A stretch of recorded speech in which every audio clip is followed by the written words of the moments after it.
Hello everyone, आज हम करने वाले हैं एक्सरसाइज 1.2। तो आइए शुरू करते हैं। तो देखिए, हमें सबसे पहला क्वेश्चन दिया गया है कि जो रियान का रूम है उसमें उसकी जो स्टडी टेबल है उसके 3 फुट्स इन कोऑर्डिनेट्स पर हैं 8,9, 11,9 एंड 11,7। अब हमसे पूछा गया है कि इस टेबल का 4th फुट कहाँ होगा। तो आइए उसे निकालते हैं। अब देखिए, हमें बोला गया है कि उसकी टेबल के 3 फुट जिनमें से 1 फुट है 8,9 पर। तो देखिए, 8 रहा x पर और 9 y पर। तो पहला फुट होगा यहाँ, ठीक है। अब सेकंड फुट बताया है 11,9। तो ये रहा 11 और 9 यही है, तो यहाँ होगा सेकंड फुट, मतलब ऐसे। थर्ड फुट है 11,7 पर। तो 11 ये रहा और 7 होगा यहाँ। तो हमारा फुट आएगा थर्ड वाला यहाँ पर। अब हमसे पूछा है कि 4th foot of the table कहाँ होगा। तो ये पॉइंट हमारा है 8,9, ये हुआ 11,9, ये है 11,7।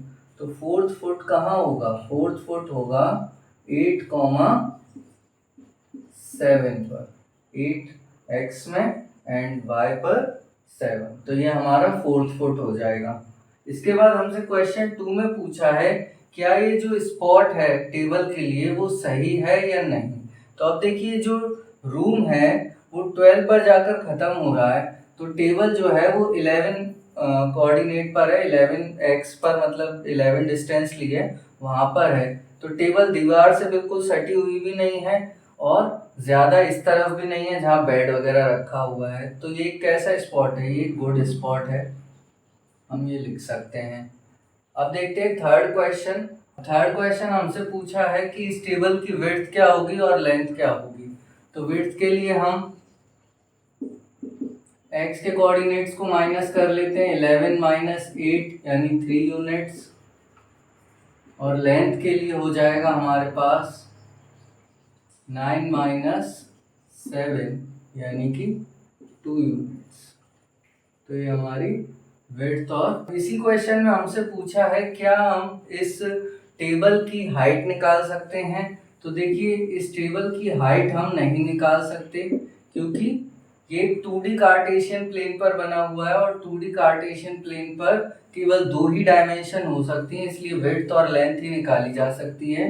तो इसलिए हम यहाँ पर हाइट नहीं निकाल पाएंगे टेबल की। अब सेकंड क्वेश्चन में हमसे बोला गया है कि जो डोर है B1 B2, ठीक है, बाथरूम डोर है जो B1 B2, वो हिंज है B1 पर और ये डोर बेडरूम में खुलता है, ठीक है। अब हमसे ये पूछा है कि क्या ये डोर वार्डरोब को हिट करेगा या नहीं।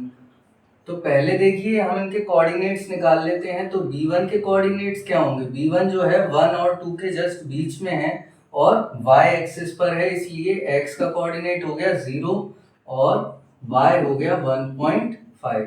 इसी तरीके से B2 के कोऑर्डिनेट देखेंगे तो ये होगा 0,4। अब हम ये देख लेते हैं कि डोर की विड्थ कितनी है। तो डोर की विड्थ आएगी 4 माइनस 1.5 यानी कि 2.5 यूनिट्स। अच्छा, अब हमसे पूछा है कि क्या ये डोर जब ये बेडरूम में खुलेगा तो क्या ये वार्डरोब को हिट करेगा। तो देखिए, वार्डरोब जो है वो 3 यूनिट्स दूर है ओरिजिन से। तो जब वो 3 यूनिट्स दूर है और जो B1 B2 यानी जो डोर है वो 2.5 यूनिट्स तक ही खुल सकता है, तो जो मैक्सिमम लेंथ कवर करेगा वो 2.5 यूनिट्स होगा। तो अभी हम ये कह सकते हैं कि जो डोर है वो वार्डरोब को हिट नहीं करेगा। अब इसके बाद हमसे यहाँ एक और सवाल पूछा गया है कि अगर इस डोर की विड्थ को बढ़ा दिया जाए तो क्या चेंजेस करने पड़ेंगे। तो देखिए, यहाँ पर हिंज है उसको B1 से हटाकर B2 पर रख दें, जिससे जो डोर है वो बेडरूम में खुलने की बजाय बाथरूम में जाकर खुले। अब नेक्स्ट क्वेश्चन में हमसे O, F, R और P के कोऑर्डिनेट्स पूछे हैं, तो आइए उन्हें निकाल लेते हैं। तो सबसे पहले है O यानी ओरिजिन, तो उसके कोऑर्डिनेट्स तो हो जाएंगे 0,0। इसके बाद देखते हैं F के कोऑर्डिनेट्स। तो ये रहा F। अब F के कोऑर्डिनेट निकालने हैं तो देखिए F जो है वो y एक्सिस पर लाई कर रहा है, यानी x क्या होगा 0। एंड एफ का जो y का कोऑर्डिनेट होगा वो कितना है, वो है 9। तो एफ के कोऑर्डिनेट्स हो गए 0,9। अब इसी तरीके से नेक्स्ट है r। तो r देखिए r कहाँ पर है, r x एक्सिस पर है -6 एंड y एक्सिस पर कहाँ जा रहा है, तो 9 पर। तो r के कोऑर्डिनेट हो गए -6,9। अब इसके बाद आता है p के कोऑर्डिनेट निकालने। तो x पर देखिए p कहाँ है, -6 पर, और क्योंकि ये पॉइंट x एक्सिस पर लाई कर रहा है तो y क्या हो जाएगा, 0। तो ये हमारे कोऑर्डिनेट्स आ गए। एरिया है SHWR, इसका शेप क्या होगा, तो देखिए यहाँ पर दो साइड जो हैं वो पैरेलल हैं, ये वाली, और ये दो साइड्स जो हैं वो नॉन पैरेलल हैं। तो अब पैरेलल साइड्स एक ऐसा फिगर जिसमें दो पैरेलल साइड्स हैं और दो नॉन पैरेलल साइड्स हैं, तो उसे हम कहते हैं ट्रेपेजियम। तो SHWR एक ट्रेपेजियम है। अब इसके बाद हमसे SHWR के कोऑर्डिनेट्स पूछे हैं, तो S के कोऑर्डिनेट्स निकाल लेते हैं सबसे पहले। तो देखिए S कहाँ पर है, तो x एक्सिस पर देखेंगे तो S लाई कर रहा है -6 पर, और y पर देखेंगे तो y पर आता है +6 पर। इसके बाद h के कोऑर्डिनेट्स देखते हैं, तो h x एक्सिस पर लाई कर रहा है -3 पर एंड y एक्सिस पर जा रहा है 6 पर। w की बात करें तो अब w को देखिए तो x एक्सिस +2, x एक्सिस पर कहाँ है, -2 पर, और y पर, तो y पर है 9 पर। और इसके बाद देखेंगे r के कोऑर्डिनेट्स के लिए x एक्सिस अगेन -6 और y एक्सिस के लिए 9 हो जाएगा। तो इस तरीके से हमारे SHWR के कोऑर्डिनेट्स आ गए और इसका शेप होगा ट्रेपेजियम। नेक्स्ट क्वेश्चन देख लेते हैं। इस क्वेश्चन में हमसे कहा है कि हमें एक 3/2 फीट का स्पेस बनाना है वॉश बेसिन के लिए। 3/2 फीट का मतलब है कि 3 x पर एंड 2 y पर। तो देखिए -6 से -3 हो जाएगा हमारा 3 एंड 2 के लिए हम चले जाएंगे वर्टिकली 2 तक। तो हमारा ये स्पेस बन जाएगा कुछ ऐसे। ये हो गया वॉश बेसिन का एरिया। अब इसके कोऑर्डिनेट लिख लेते हैं। तो देखिए ये पॉइंट है P, इसको मान लेते हैं Q, इस पॉइंट को R क्योंकि पहले से दिया है तो M, और इस पॉइंट को N ले लेते हैं। तो P के कोऑर्डिनेट देखिए क्या होंगे, P -6, 0। ऐसे Q के कोऑर्डिनेट देखेंगे तो -3, 0। N के कोऑर्डिनेट ये हो जाएंगे -3 एंड 2, और N के कोऑर्डिनेट होंगे -6, 2। अब देखते हैं 2/3 फीट का स्पेस बनाना है टॉयलेट के लिए। तो देखिए इसके लिए हम करेंगे 3 से ले लेते हैं, तो 2 का स्पेस बनाना है, -6 से -4 तक ले लेते हैं, और 3 वर्टिकली जाना है तो 3, 4, 5 और ये 6। तो ये हो जाएगा हमारा 3 का स्पेस, 1, 2, 3 की जगह। तो ये स्पेस हमारा हो जाएगा टॉयलेट का। इसको भी नेमिंग कर देते हैं। तो इसको हम नेम कर देते हैं x, y, z and x के कोऑर्डिनेट देख लेते हैं। x के कोऑर्डिनेट होंगे -6, 3। इसी तरीके से y के कोऑर्डिनेट -4, 3। अब देखते हैं z के कोऑर्डिनेट, तो ये होगा अगेन -4, 6, और v के कोऑर्डिनेट -6, 6। तो ये हो गए हमारे कोऑर्डिनेट्स। क्वेश्चन में हमें डाइनिंग रूम की लेंथ और विड्थ दी है। हमसे बोला गया है जो डाइनिंग रूम है उसकी लेंथ P से लेकर A तक 18 फीट है और विड्थ जो है वो 15 फीट है। इसके बाद हमसे पूछा गया है कि डाइनिंग रूम के कोऑर्डिनेट्स बताइए।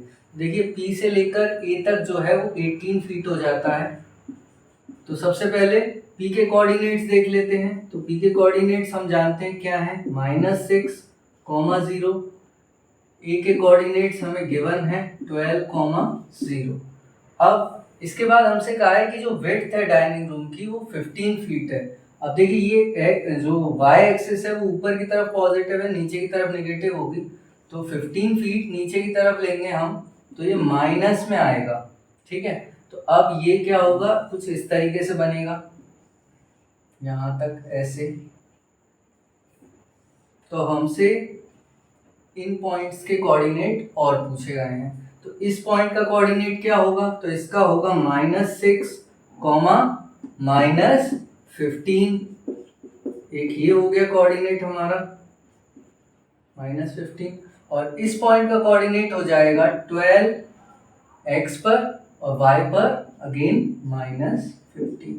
तो ये चारों कोऑर्डिनेट्स हमारे इस तरीके से आ जाए। नेक्स्ट क्वेश्चन में हमसे पूछा गया है कि हमें इस डाइनिंग रूम के बीचों बीच एक टेबल रखना है, बिल्कुल सेंटर पर। तो उसके लिए हमें क्या करना होगा, सेंटर के कोऑर्डिनेट निकालने होंगे। अब वो कैसे निकालेंगे, तो यहाँ हम इस्तेमाल करेंगे मिड पॉइंट फॉर्मूला। तो वो होता है x के लिए x1 plus x2/2 and similarly y के लिए हम लगाएंगे y1 प्लस y2/2। तो पहले x के लिए निकालते हैं। तो देखिए यहाँ पर x का कोऑर्डिनेट है -6 और यहाँ है 12।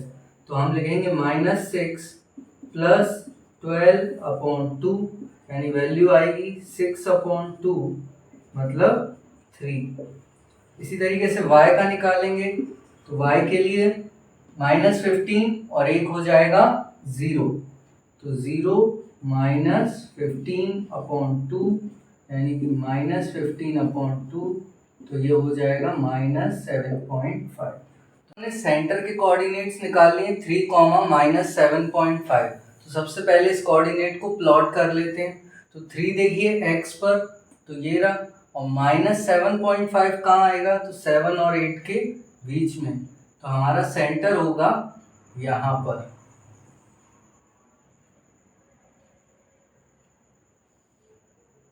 ठीक है, अब देखिए हमें जो सेंटर दिया है उसके ऊपर टेबल को रखना है। तो टेबल इस तरीके से तो नहीं होगी कि सेंटर से ही कॉर्नर टच हो रहा होगा, बल्कि सेंटर पर टेबल रखिए तो मतलब सेंटर यहाँ होगा और टेबल कुछ इस तरीके से होगी। मतलब सेंटर से आधी इधर और आधी इधर, ऐसे ही आधी ऊपर और आधी नीचे, कुछ इसी तरीके से हमें यहाँ पर सेंटर पर टेबल को रखना है। अब हमसे कहा गया है जो हमारी टेबल है वो 5/3 फीट की है।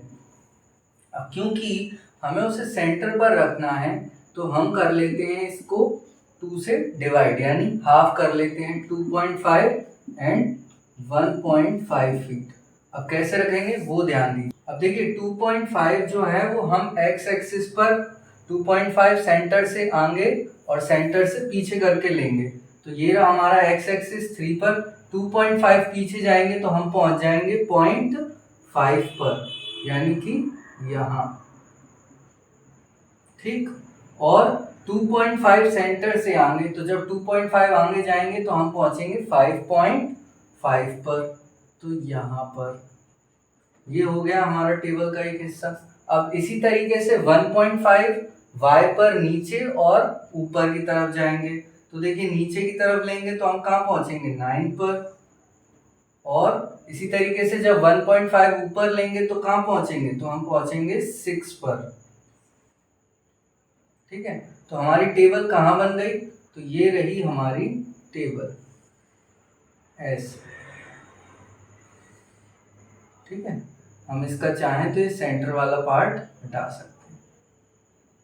तो ये आ गई हमारी टेबल बिल्कुल सेंटर पर।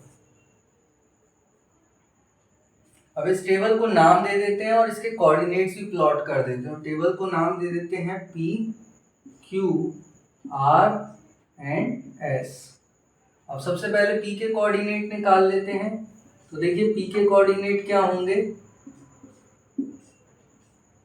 देखिए P जो है x पर कहाँ है, 0.5 5 और y पर कहाँ है, तो y पर आ रही है अभी ये -9 पर। ठीक, इसी तरीके से अब q के देख लेते हैं, तो q x पर कहाँ पहुंच गया है 5.5 और y पर कहाँ है, तो अगेन -9 पर। अब r के देखेंगे, तो r कहाँ है, अगेन 5.5 एंड y पर -6 और s के कोऑर्डिनेट्स देखेंगे, तो x पर हो गया 0.5 और y पर है -6। तो ये हो गए हमारे टेबल के कोऑर्डिनेट्स।